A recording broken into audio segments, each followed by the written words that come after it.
It's time to take a look at what's happening around Wyoming for Tuesday, February 3rd. I'm Mac Watson.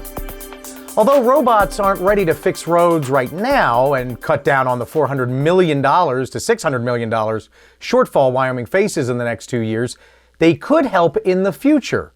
Cowboy State Daily's Renee Jean spoke to experts who say robotic road repair is on the horizon and could save big money in the long run, but not in the next few years. The construction guy I talked to said probably 10 to 15 different machines at $500,000. That's a lot of chump change right there. Hard to see how that would be less expensive, as AI claimed, if each of these units costs that much money. And then how long do the units last? How often do you need to repair or replace them? So the other one I talked to was a robots expert. She's done a lot of work in autonomous robots, including road repair. And her take on this was a little subtly different. She also doesn't think it's too likely by 2030. Now, some officials have said the shortfall was caused by a combination of factors, ranging from rising material costs to stagnant revenue, given that the last fuel tax increase was in 2013.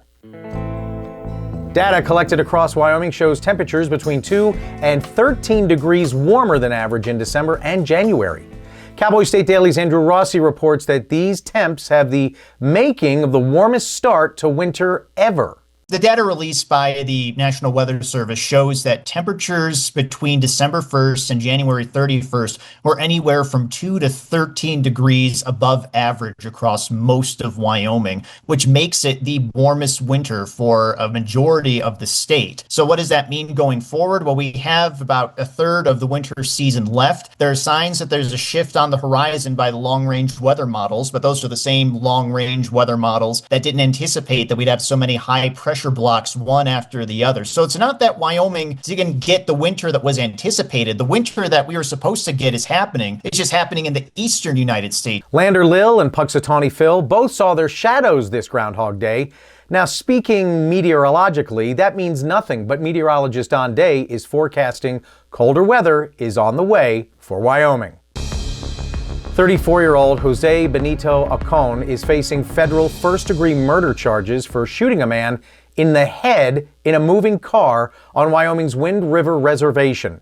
Cowboy State Daily's Claire McFarland says Acon shot the man after asking if his girlfriend loved him. The affidavit and the eyewitness accounts describe two women, two men in this car, and there's meth and there's alcohol and there's marijuana use that evening. And Acon is said to confront his girlfriend who's driving with the words, "Do you love me?" The same witness describes the victim says, "Bro, she said she loves you." And that is allegedly when Acon shot the victim, who then slumped onto him in the backseat. If convicted, Acon faces mandatory life in prison. Acon's girlfriend was able to confiscate the gun after he shot the passenger. Known for her charity work and devotion to Wyoming's Curt Gowdy State Park, Jerry Gowdy, the wife of the late Hall of Fame sportscaster, died last week at the age of 101.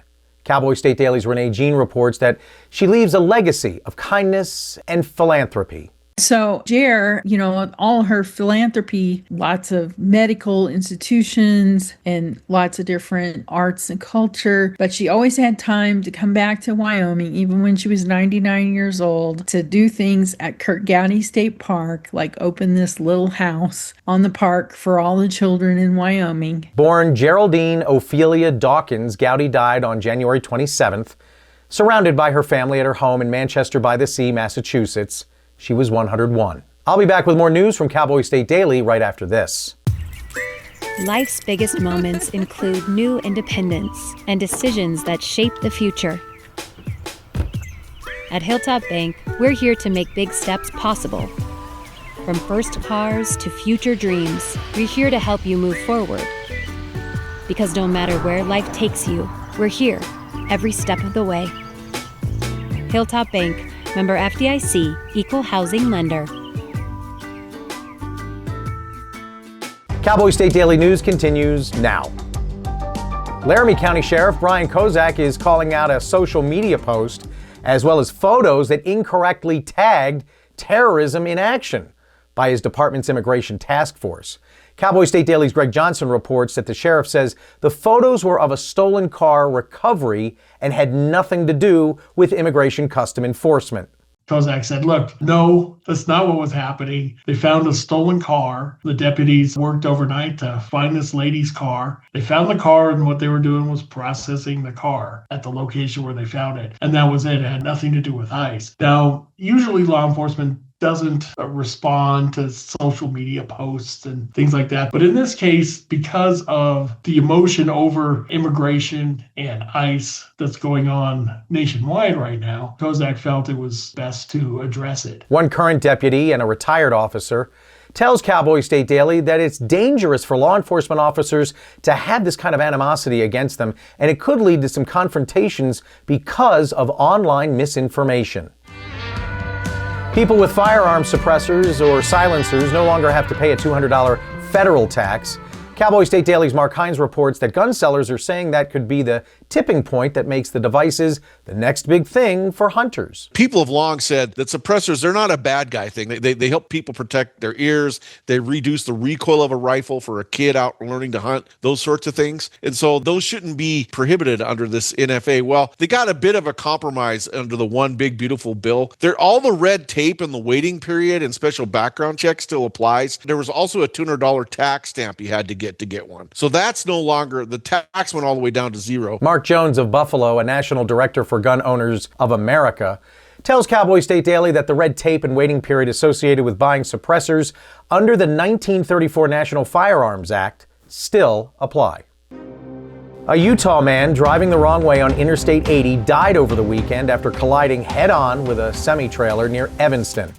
Cowboy State Daily's Andrew Rossi reports that witnesses say a pickup was driving eastbound in the westbound lane. There was someone driving eastbound on the westbound lanes of I-80 on Saturday morning, and a pickup truck, and that pickup truck collided head-on with a semi-truck. The driver of the pickup truck died at the scene, and the driver of the semi-truck was treated for injuries and released. The video was taken in the aftermath of the accident, and it shows the force that went into it, and it's a really tragic thing. The semi-truck careened off of the road onto the shoulder and collided with a fence nearly going into a residential compound on that side of the highway, and the pickup truck was beyond totaled. It looked like the wheels were severed at the axle and it was scrunched like an accordion. So clearly a lot of force going into this. The Wyoming Highway Patrol confirmed on Monday that 40-year-old Dwayne Derrick of Logan, Utah, was driving a Chevy pickup the wrong way on the interstate at about 2 p.m. on Saturday.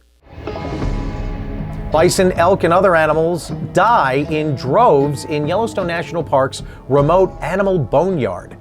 Outdoors reporter Mark Hines reports that the secluded spot is also a dangerous place for animals who are already weak from the winter. It kills a lot of animals, elk and bison and animals like that. It's kind of ironic because what will happen is you'll get these animals that are so run down after getting through the winter on slim pickings that where this boneyard is where the grass starts to green. You start getting that lush, thick spring grass. It's one of the first places to get it. So they'll flood in there and they'll start gorging themselves on that green grass. But sometimes if they're in such a weakened state, their systems might not be able to handle that. And if an animal isn't doing well already, that'll push them over the edge and they'll die. Now, only a few know how to get to this elusive boneyard. Wildlife filmmaker Casey Anderson tells Cowboy State Daily that he wouldn't get any more specific about the location than saying it's in Yellowstone's northern range. And that's today's news. Get your free digital subscription to Wyoming's only statewide newspaper by hitting that daily newsletter button at cowboystatedaily.com. And you can watch this newscast every day by clicking subscribe on our YouTube channel or listen to us on your favorite podcast app. Thanks for watching. I'm Mac Watson for Cowboy State Daily.